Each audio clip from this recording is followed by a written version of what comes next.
Forget everything you think you know about missile defense and Iran's ballistic missile program. What Iranian state media announced yesterday with characteristic understatement, and what American and Israeli intelligence services confirmed within hours through independent collection means, represents a threshold crossing in Iranian military capability that changes the strategic calculus for every American naval asset in the Persian Gulf, every American air base in the Middle East, and every assumption underlying the missile defense architecture that the United States has spent $370 billion constructing since the Strategic Defense Initiative of the 1980s. Let me be clear about something that the Missile Defense Agency is desperately hoping you will not understand. Iran has successfully tested a hypersonic glide vehicle, a maneuvering re-entry vehicle that achieves speeds in excess of Mach 12 and follows a depressed maneuvering trajectory that defeats the engagement architecture of every deployed missile defense system in the American inventory. Not degrades, not challenges, defeats.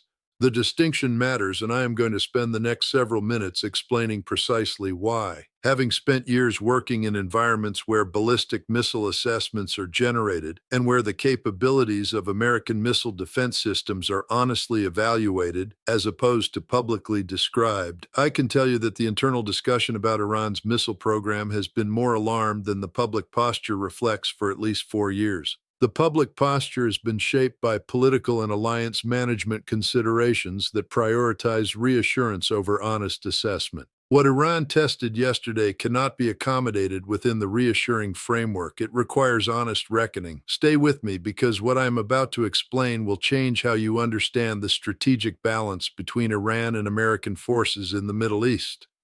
The weapon Iran tested is designated by American intelligence assessments as the Fatah-2. The Fatah, the name means conqueror in Arabic, was first publicly revealed in June 2023 when Iranian President Raisi unveiled what was described as a hypersonic ballistic missile with a range of approximately 1,400 kilometers. The first Fatah variant was described as achieving speeds of Mach 13 to Mach 15 during its terminal phase through a high-speed ballistic re-entry. The Fatah-2, the variant tested in the past 72 hours, represents a different and more concerning design philosophy. Rather than a simple high-speed ballistic re-entry, the Fatah-2 incorporates a hypersonic glide vehicle, a boost glide system in which a booster rocket accelerates the payload to hypersonic speed above the atmosphere, releases the glide vehicle, which then maneuvers through the upper atmosphere at hypersonic velocities using aerodynamic lift rather than ballistic trajectory. The distinction between a ballistic re-entry vehicle achieving hypersonic speed and a hypersonic glide vehicle is not merely technical nomenclature. It is the difference between a threat that is difficult to intercept and a threat that is effectively uninterceptable with currently deployed systems. Let me explain why with precision. Keep watching, because the physics of how missile defense works and why hypersonic glide vehicles defeat it is the core of understanding why this test matters. Before we go any further, I need you to understand the 3 layers of American missile defense and why each layer fails against a hypersonic glide vehicle. The first and outermost layer is the Ground-Based Mid-Course Defense System, the GMD, which is America's strategic missile defense against intercontinental ballistic missiles. GMD interceptors based in Fort Greely, Alaska and Vandenberg Space Force Base in California are designed to engage ICBMs in the mid-course phase, outside the atmosphere, in the vacuum of space, following a predictable ballistic arc. GMD interceptors are launched based on tracking from space-based infrared system satellites that detect the heat plume of a ballistic missile's boost phase. The entire engagement concept assumes a target following a predictable ballistic trajectory through space. A hypersonic glide vehicle does not follow a predictable ballistic trajectory. After the boost phase, it leaves the atmosphere and re-enters in a glide configuration, flying at altitudes of approximately 30 to 60 kilometers, too high for conventional air defense systems designed to engage aircraft, and too low for GMD interceptors designed to engage targets in the mid-course phase hundreds of kilometers above the atmosphere.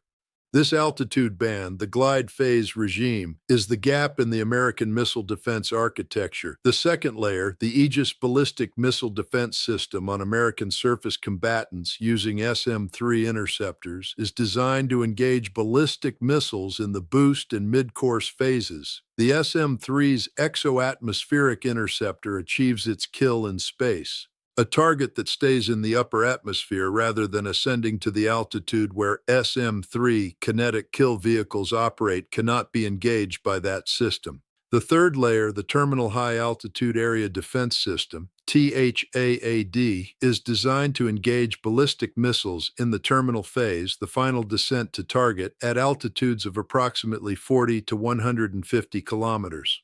THAAD is the most relevant system for engaging the Iranian ballistic missile threat as it has existed until now. But THAAD's engagement geometry assumes a target descending toward its target on a steep re-entry trajectory. A hypersonic glide vehicle approaching its target in a flat, maneuvering glide profile at lower altitude presents a different aspect, angle and approach geometry that falls outside the engagement envelope for which THAAD was designed and tested.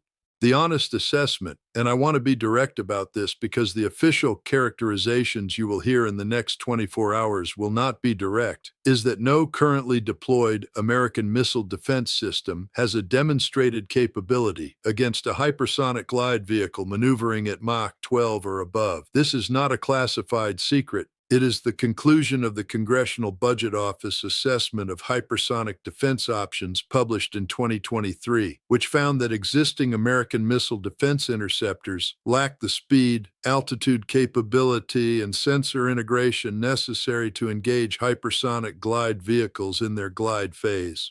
What the mainstream media will not tell you is that this gap in the defense architecture is not news inside the defense establishment. It has been known, discussed in classified settings, and addressed in incomplete ways through supplemental budget requests that have funded research and development but have not produced a deployed interceptor. The development timeline for systems specifically designed to counter hypersonic glide vehicles, the Glide Phase Interceptor Program, extends to 2032 at the earliest for initial operational capability. Iran tested this weapon today. Here is what actually happened in the technical analysis that American intelligence agencies completed in the hours following the Iranian test announcement. The test was tracked by American Defense Support Program satellites from ignition through boost phase by radar assets, including AN/TPY-2 radars positioned in the Gulf region, and by signals intelligence collection. The tracking data confirmed the boost glide trajectory, the glide phase altitude and maneuverability, and the terminal phase approach profile. The conclusion of the preliminary assessment circulated within hours. The weapon performed as Iran described, within parameters that confirm hypersonic glide vehicle rather than simply hypersonic ballistic re-entry.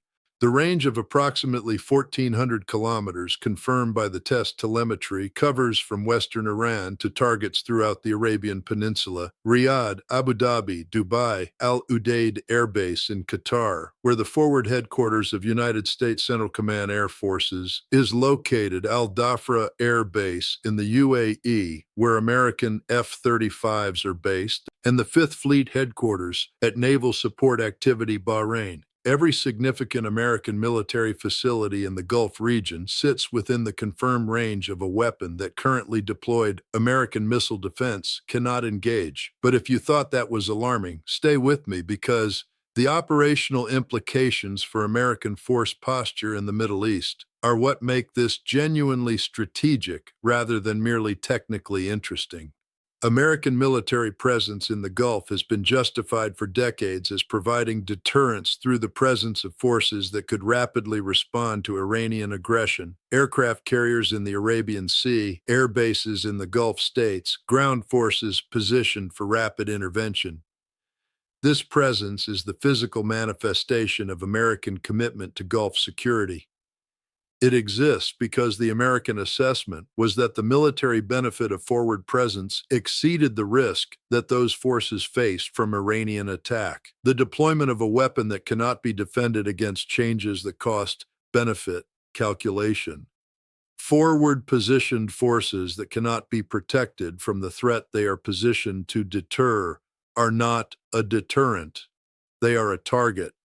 And a target that cannot defend itself is a political liability that creates escalation risk without providing deterrent value. What I have not yet explained is why Iran invested the resources and technical expertise to develop this capability now, and what the timing tells us about Iranian strategic intent. Iran's hypersonic program did not emerge in isolation. China's publicly tested hypersonic glide vehicle, the DF-ZF, provided a technical template that Iranian engineers have been studying through the cooperative relationship between the Iranian and Chinese aerospace and defense sectors that dates to the 1990s.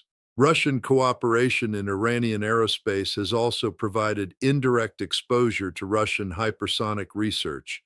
The Fata-2 is not a purely indigenous development. It is an Iranian integration of foreign technical knowledge, domestic engineering capability, and strategic prioritization of resources. The timing of the test, announced publicly, with imagery released by Iranian state media showing the launch, reflects a deliberate political decision.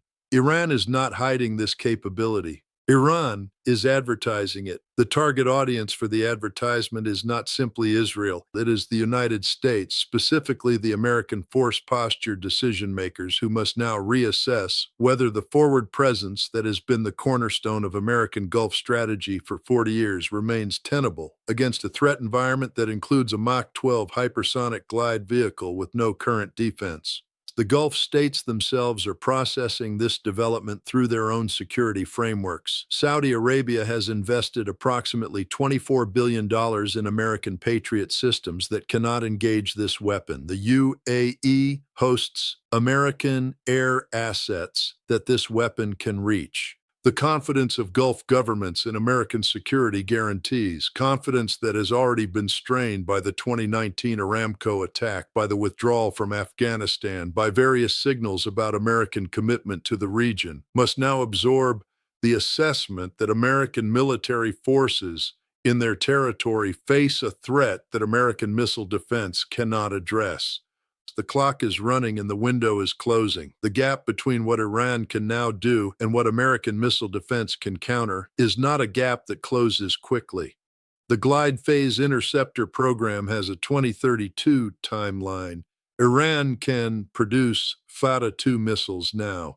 The asymmetry between Iran's ability to threaten and America's current ability to defend against that specific threat creates a window in which Iranian strategic leverage is at its maximum. Decisions being made right now in Washington about American force posture in the Gulf, about the pace of glide phase interceptor development, about diplomatic engagement with Tehran, and about the security assurances provided to Gulf partners will determine whether this window of Iranian strategic advantage is managed through accelerated counter-capability development and intelligent policy, or whether it is exploited in ways that force a crisis no one is prepared to manage. I wish I could tell you something more reassuring. I take no pleasure in this analysis, but I am obligated to tell you the truth as I see it. And the truth is that Iran crossed a threshold yesterday that the existing American missile defense architecture cannot address, and that the public reassurances you will hear from official spokespersons in the coming days will not honestly reflect what the classified assessments say about the implications of what was tested. What happens in the coming months as this capability is integrated into Iranian military planning, as it is presented to Iranian proxy forces in terms of the strategic context it creates, and as it is deployed in numbers that provide operational capability rather than simply a demonstrated proof of concept, all of this will determine the security environment of the Middle East for the next decade. The test happened. The capability exists. The defense does not yet exist. That is the situation as it stands, honestly described, whatever the official statements say.